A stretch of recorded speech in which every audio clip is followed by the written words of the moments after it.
Jeepers Creepers. When I hear that phrase, it takes a lot for me not to break into song and start singing Frank Sinatra's rendition of the classic hit. It's not because I'm a massive fan of the song, but rather because of the 2001 film by the same name that's imprinted the song in my mind. When I watch Jeepers Creepers, and trust me when I say I've done so numerous times, I've never stopped to consider, is any of it real? You'd be forgiven for thinking it couldn't possibly be, as the plot is something out of a nightmare. But did you know that the first part of the film is actually based off of a true story? If not, stay tuned. I'm Lauren, and this is The Truth Inside Jeepers Creepers.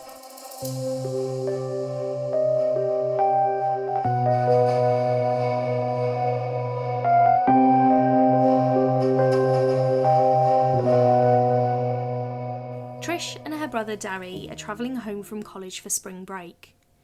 To occupy themselves during the journey, they play a game where they try to make number plates of passing vehicles into words or phrases.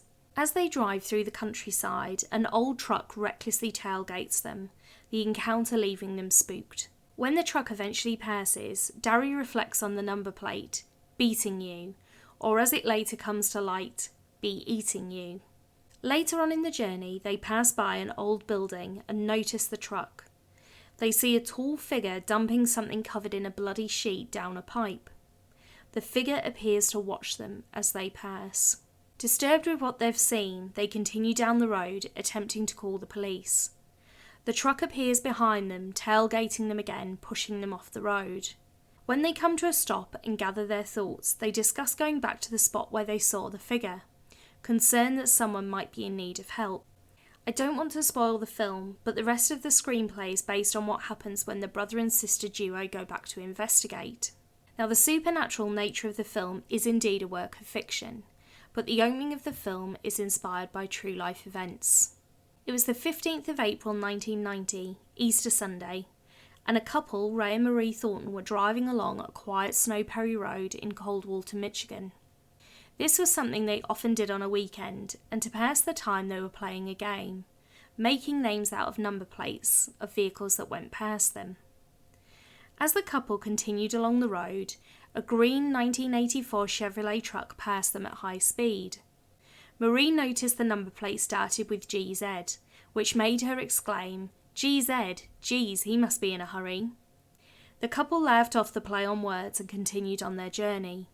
Further down the road, Ray and Marie passed an old schoolhouse, and it was here they saw a man trying to dispose of a white sheet that seemed to be covered in blood.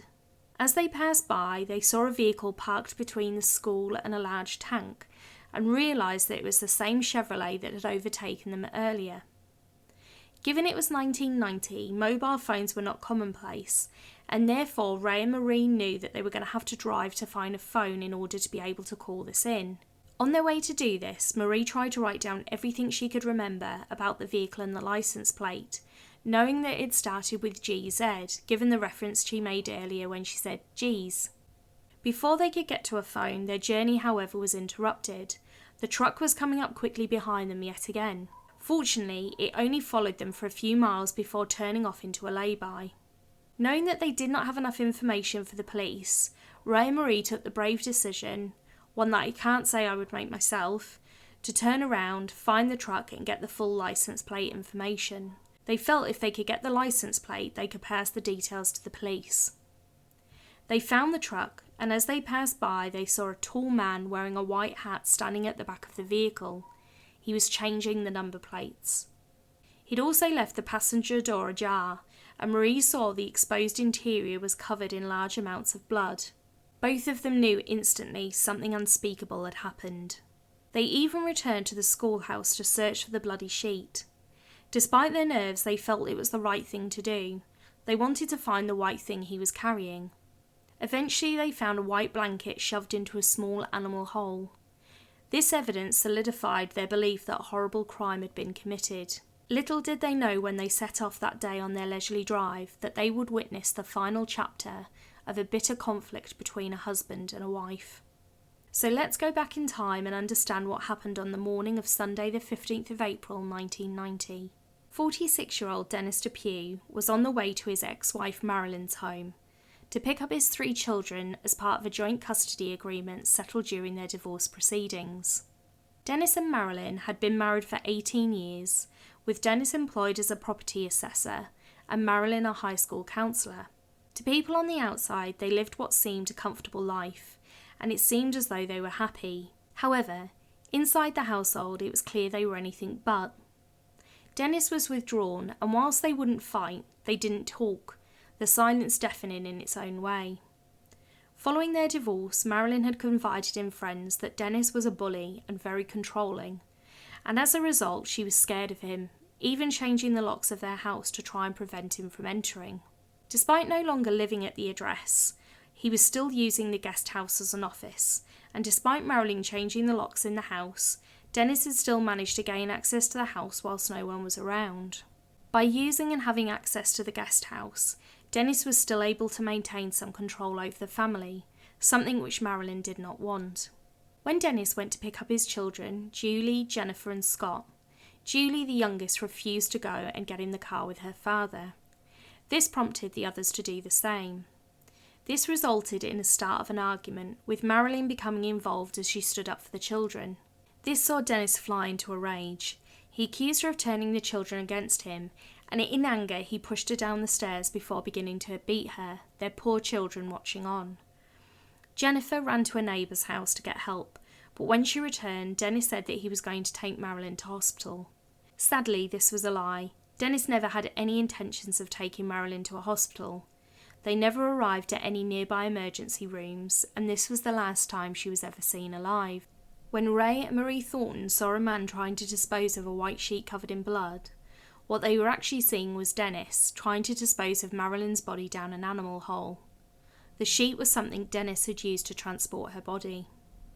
Police had already begun the manhunt for Dennis after the frantic call earlier from Jennifer, and it wasn't long before they connected the dots following the information they received from Ray and Marie.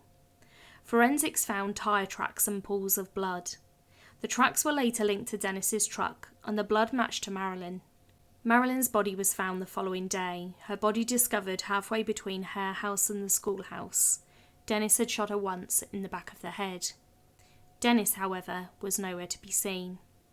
Dennis went on the run, and it was during this time he sent letters, 17 in total, to various family and friends.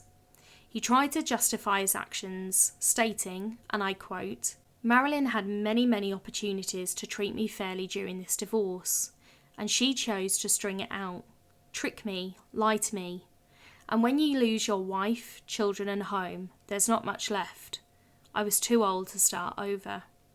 Nearly a year after Marilynn's murder, a lady sat down to watch a TV episode of Unsolved Mysteries. Marilynn's murder was being played out in that night's episode, and the lady watched on in horror as she realised that the man, Dennis, was in fact her friend Mary's boyfriend. She immediately called the police.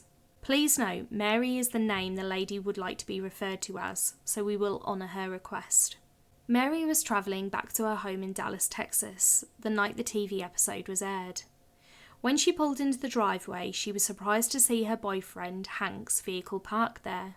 He usually kept the vehicle parked in the garage, so seeing it in the driveway was unexpected. When she entered the home, she saw Hank, and Hank told her that he urgently needed to leave to see his mother, who was very ill. He said he needed to make an emergency trip home. He asked Mary to make him sandwiches for the road, although we've later come to learn that in reality this was just to keep her busy and to stop her from sitting down and tuning into the TV. Hank packed up his Chevrolet, yes, the same Chevrolet that Ray and Marie saw on the side of the road that day, and gave Mary a hug and a peck of a kiss. She never saw him again, but would soon learn who he really was.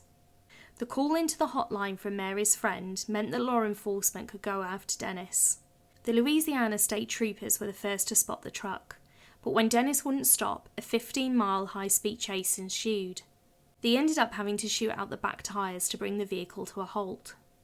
Dennis did try to continue to drive on just rims, but he did eventually stop. When the vehicle came to a stop, he shot at the police officers, before finally turning the gun on himself. Dennis is now buried in Indiana, his ex-wife Marilynn in Oakland County, Michigan. Whilst 𝗥𝗲𝘀cie𝗂𝗿𝗀𝗀 is a work of fiction, Darry and Trish and their chance encounter with the Creeper is eerily similar to the chance encounter Ray and Marie had with DePue. Dennis may not be the demonic winged creeper as portrayed in the film, but the scene Ray and Marie had to witness during their Sunday drive certainly served as inspiration for the film. It's chilling to think that the start of the film, at least, is based on a harrowing yet true crime, and perhaps that's something you'll give a bit more consideration to next time you watch the film.